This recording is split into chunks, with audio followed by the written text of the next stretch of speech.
E aí, estudante, agora a gente vai trabalhar na resolução de questões sobre patrimônio histórico-cultural. Na prova de ciências humanas, nas ciências humanas sempre cai uma questão sobre patrimônio, principalmente referente à ideia de cultura e identidade, como vocês vão ver nas questões a seguir.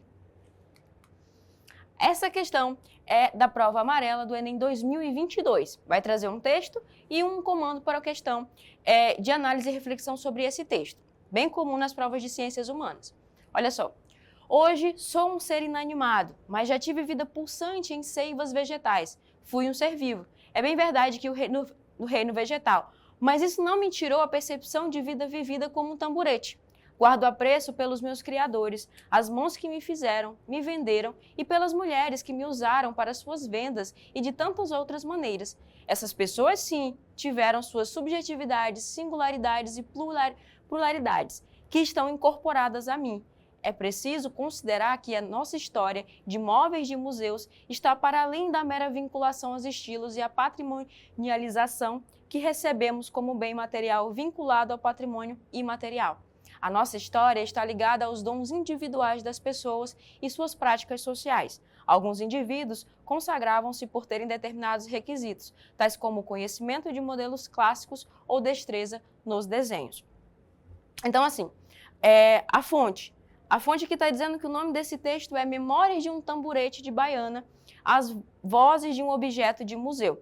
Se vocês perceberam, quem está narrando esse texto é um tamborete. E ele está falando da sua importância nas singularidades, ou seja, na vida de determinadas pessoas. Aí vamos entender o que a questão quer saber. Ao descrever-se como um patrimônio museológico, né, o objeto, no caso o tamborete abordado no texto, associa suas histórias ao quê? Quando ele está falando sobre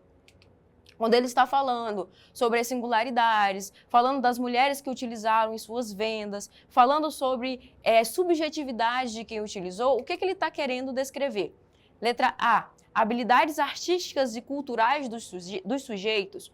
Letra B, vocações religiosas e pedagógicas dos mestres. Letra C, naturezas antropológicas e etnográficas dos expositores. Letra D, preservações arquitetônicas e visual dos conservatórios. Ou letra E, competências econômicas e financeiras dos comerciantes.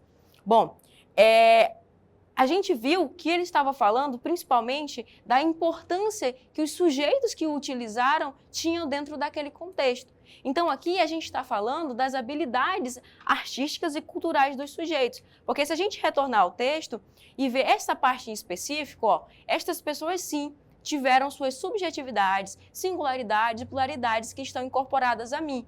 É preciso considerar que a nossa história de móveis de museus está para além da mera vinculação a estilos de bem material vinculado ao patrimônio imaterial. Então, ele não é só um patrimônio. Ele é basicamente algo que foi utilizado por diferentes gerações, por diferentes sujeitos e que tiveram suas singularidades. Então, ele está falando sobre a letra A, essas habilidades artísticas e culturais que, ao longo do tempo, vários sujeitos tiveram e utilizaram esse objeto. Então, ele está fazendo essa reflexão justamente entendendo o seguinte, que ele não é um mero objeto que está parado em um museu, mas ele carrega toda a história. E é basicamente essa análise que a gente faz quando fala de patrimônio histórico. Por quê? Porque aquele patrimônio ele não é só algo parado e fechado, ele está em constante evolução, porque a gente entende que aquele patrimônio é algo que carrega toda a história daquele povo, daquela localidade ou até mesmo da humanidade. Então, essa reflexão que é feita nesta questão. Continuando. Aí aqui a gente vai para uma questão que é bem comum nas provas de ciências humanas, que ela traz dois textos para análise. E essa questão ela é de 2021. Olha só. Texto 1. Portadoras de mensagem espiritual do passado, as obras monumentais de cada povo perduraram no presente como um testemunho vivo de suas tradições seculares. A humanidade, cada vez mais consciente da unidade dos valores humanos, as considera um bem comum e, perante as gerações futuras, se reconhece solidariamente responsáveis por preservá-las, impondo a si mesma o dever de transmiti-las e a plenitude de sua autenticidade. Texto 2. Os sistemas tradicionais de proteção se mostram cada vez menos eficientes diante do processo acelerado de urbanização e transformação de nossa sociedade. A legislação de proteção peca por considerar o monumento até certo ponto, desvinculado da realidade socioeconômica. O tombamento, ao decretar a imutabilidade do monumento, provoca a redução do seu valor venal e o abandono, o que é causa, ainda que lenta, da destruição inevitável.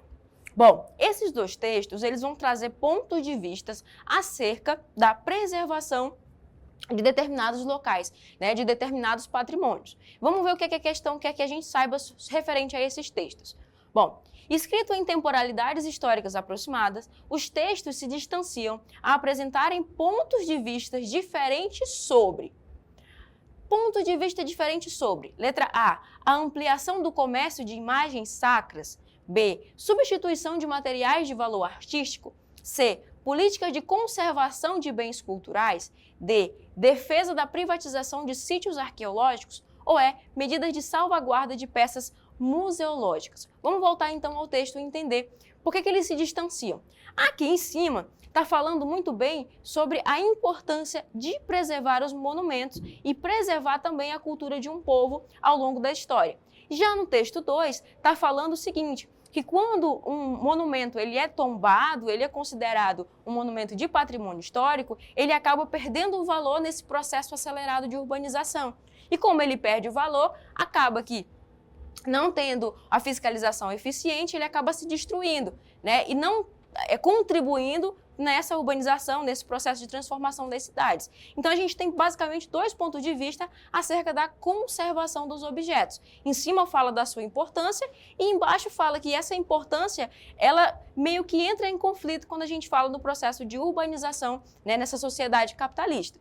Então assim, aqui a gente entende que eles estão falando de políticas de conservação de bens culturais. Lá no texto 1, por exemplo, ele falou da importância dessa conservação. Falou que é importante manter o patrimônio para que as futuras gerações consigam ter acesso a essa memória. Enquanto o texto 2 fala que, por mais que eles sejam tombados, esses prédios ou esses monumentos, por muito tempo eles acabam perdendo o uso nesse processo desenfreado de crescimento das cidades. Então, são dois pontos de vista que falam justamente sobre essa conservação dos bens naturais.